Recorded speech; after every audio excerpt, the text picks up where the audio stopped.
You look like you're in a studio, maybe in Omaha, Nebraska or something. The shot is so clear. Is this a hoax? Are you really in space still? See the hair?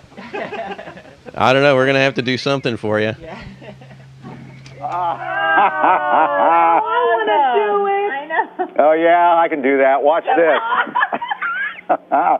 Can everybody float around for us? That was really cool, Chris. Look at her. That is so cool. Look at her. That is so cool. I think Sandy's hair is pretty much a dead giveaway. I think Sandy's hair is pretty much a dead giveaway. The ISS is the worst NASA production to date, bar none. It is a sloppy, illogical, has massive technical issues and even larger plot holes. So many, in fact, it is difficult to know which to address first. Where do I start? Alphabetical, chronological, order of importance? The first one that springs to mind is probably the most ridiculous. It is what I like to call ISS Hair Spray. Remember earlier when I said nerds watch everything? That now includes all footage from the International Space Station. On that station, there are a lot of things that do not make sense, including the very station itself. Let's start from the inside and work our way out. The ISS is supposedly in zero gravity, which means all loose items inside should have a certain flowing feeling about them. You can see this in zero-G planes that people sometimes rent. It is a kind of like being in a swimming pool, where things like long hair act a certain way. Only women on the ISS have long hair. Technically speaking, I challenge any engineer on this. No one on the station should have any hair at all. It does not make sense. Hair of any length would break off and quickly clog the air filters. It would get everywhere. There is a reason why public swimming pools require shower caps, yet NASA lets it slide. I will too, in order to move to a bigger issue that stemmed from this slide. Now that long hair is allowed on the ISS, you have to deal with the zero gravity issue visually. In true zero-G, long hair flows like it was in water.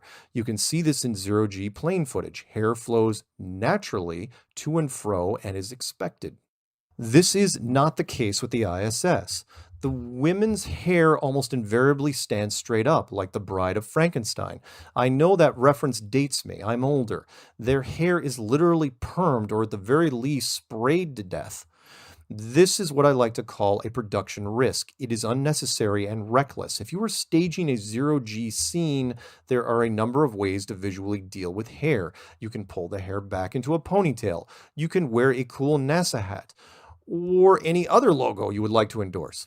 As mentioned above, you could make short hair mandatory for both sexes.